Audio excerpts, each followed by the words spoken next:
The coup group, which has carried out 9/11 now and is demanding the war of civilizations, we must assume, might use the launch codes which they have indicated that they may well have to launch nuclear missiles and to begin the war of civilizations on a nuclear plane.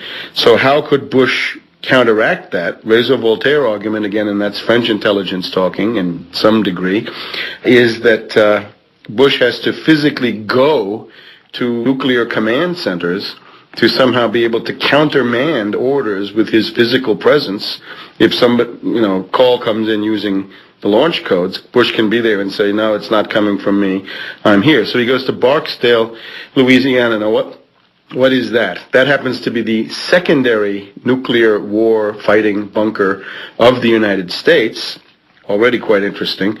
And other than that, it's the base of a series of Boeing 747s known as Night Watch planes. This is a system of flying command centers. It used to be known as Looking Glass. And what these are is Boeing 747s that can take off, and they can be fueled in the air. They have these long trailing antennas that can communicate with thermonuclear submarines around the world, and of course the whole system of communications. And they can stay in the air for about a week to 10 days, each one of them, and essentially become the command center for fighting a thermonuclear war. So Bush goes to where they are located. Okay? Then he makes his statement. I believe the peculiarity of that statement is that he doesn't say anything about terrorism. That has somehow disappeared from his statement. And then he then goes on to Offutt Air Force Base in Nebraska, which is an even more complex bunker system, and that is the primary nuclear war bunker. It used to be the SAC, the Strategic Air Command, and now it's this STRATCOM, as they call it now. And he stays there until the afternoon. Now, the issue about the embarrassment of this, right, is that the embarrassment is real enough. And at a certain point, Cheney begins leaking, and Karl Rove begin leaking the story that the threat has come in, Angel is next. Fine, these are scoundrels, these are liars, but again, if it were only them saying this, I would be extremely skeptical. But again, it's the French, Israeli, and Russian intelligence consensus that seems to indicate that there was a phone call, and it did contain code words.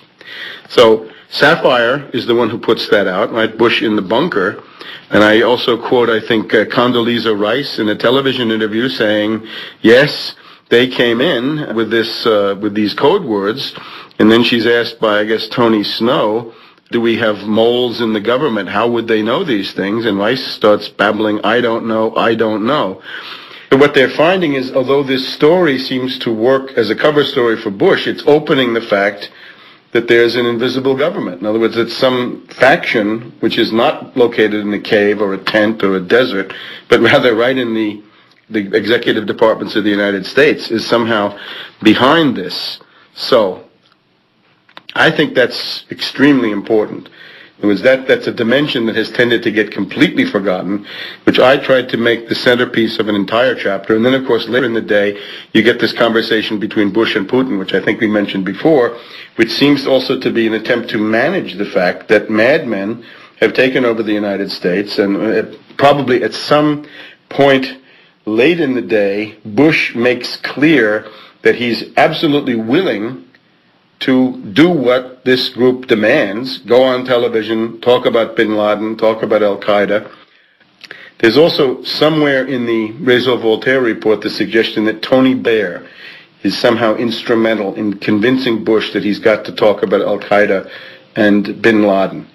Now, this is more complex than the sort of apparent surface version of events. And I'm not arguing that anybody should have anything but the most absolute contempt for Bush. The hatred of Bush is one of the healthiest emotions you have in this population. And I hope my own anti-Bush dynasty credentials are fairly strong after writing this book in 1992 and having it on the internet since 1996. But if you want to realize what's going on, it's something more widespread than just Bush or just Cheney.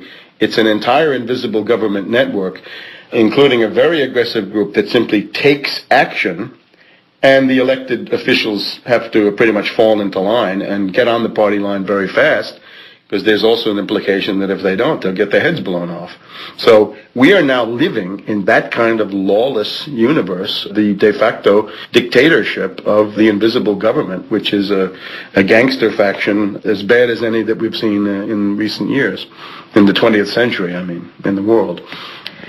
That's very interesting. So you would then include Dick Cheney and Condoleezza Rice along with George W. Bush as possibly having been out of the loop on this?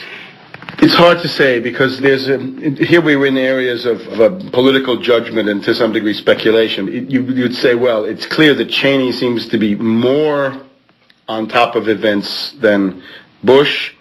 Rice is certainly a willing tool of the invisible government, probably was before. How much they've been told in advance, it's impossible to know. They're probably told that something will happen, they better be ready for it, that they better be receptive, that they better be willing to go along. But exactly how that works, we just don't know. I mean, hopefully the archives will be opened, or indeed the tribunal will take place one day with subpoena power if it comes to that. Again, the notion that Cheney ran the whole thing from a console in the White House, I think would be foolish to organize things that way, because suppose somebody walks in who's not witting, who's not a part of this. And you can see in the government, right, the Colleen Rowleys, the people in Phoenix, the people at other levels, they're not all witting participants. There are some of who might be against it, and you never know, right? The next person who walks through the door in the White House might be somebody who is not a part of this and who might be indignant about it. Whereas if you're in a private, completely controlled environment where you absolutely determine who gets in and who doesn't, then you're much safer. So it would seem to me that a putsch faction, a coup faction, preparing something like this would have to think in those terms. That's very interesting. Is there anything else you wanted to add about the invisible government? Well, the other thing is, this is all an act of incredible folly, and I try to point that out, at least in passing.